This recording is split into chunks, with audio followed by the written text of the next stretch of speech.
House and Committee for further consideration of the Electoral Integrity Amendment Bill. Members, when we were last considering the bill, we were debating the question that proposed new clauses 3A relating to the distortion of proportionality stand part. The Honourable David Bennett was speaking and he has 44 seconds remaining should he so wish. Chair.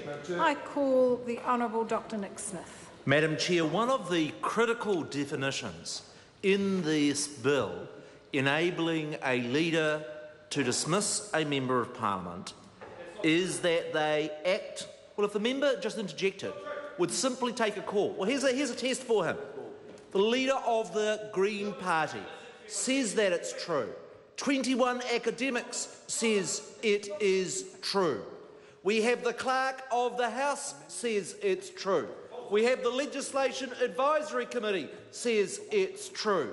We have the youth wing of every main political party says it's true.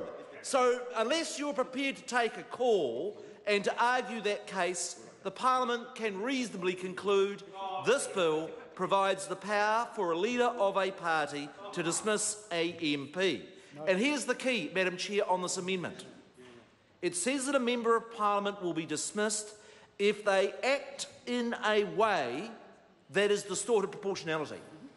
What the hell does that mean? What the heck does that mean?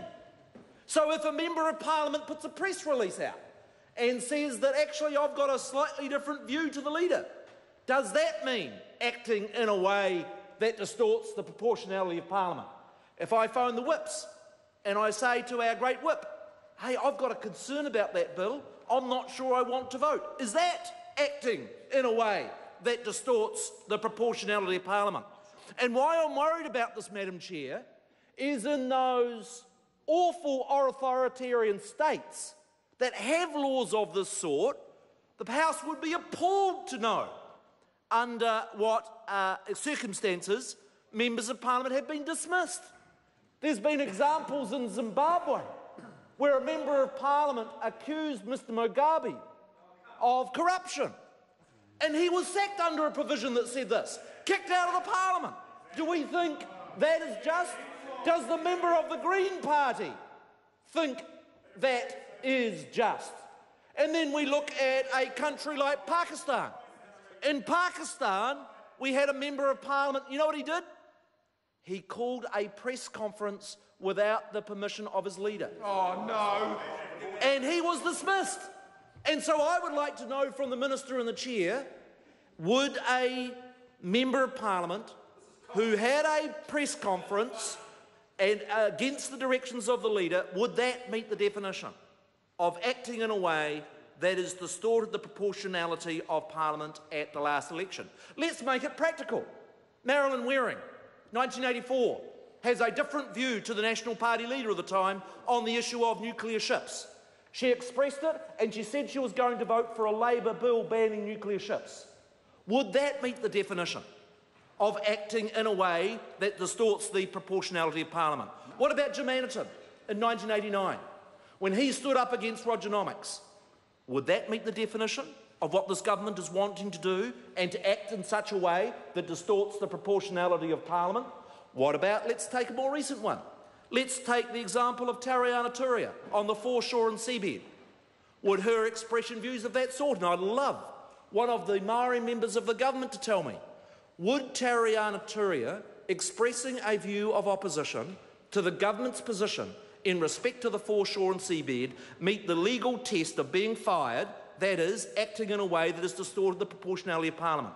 What members on this side of the House is we should not pass sloppy laws in this area. When you're talking about the rights of Members of Parliament and what they can say and what they cannot say, what they can do and what they cannot do, act. That's what this amendment's about. That's what this definition is about. We need to have certainty, and Parliament can have absolutely no certainty in the provision that exists there at the moment. Now, the amendment does a very important thing for any constituency member in this Parliament that takes their role seriously. It says that in that definition of acting in a way that has distorted the proportionality of Parliament, it shall not include anything that they have said or do in their role as a constituency member of Parliament. Now, isn't that a good amendment that will assert the freedoms of those of us that are privileged to represent particular communities and ensure that we can speak freely and we can act freely. And, Madam Chair, I could give you many examples. I could give the example of my good friend, the Right Honourable now Sir Bill English, who in his first term of Parliament took a view as a constituency MP on the issue of native forestry in the West Coast, and he took a different, in Southland, and he took a different view to what National took at that time. I call Ginny Anderson. Move that the question be now put. I call the Honourable Jerry Brownlee. Madam Chair, for anybody listening to this,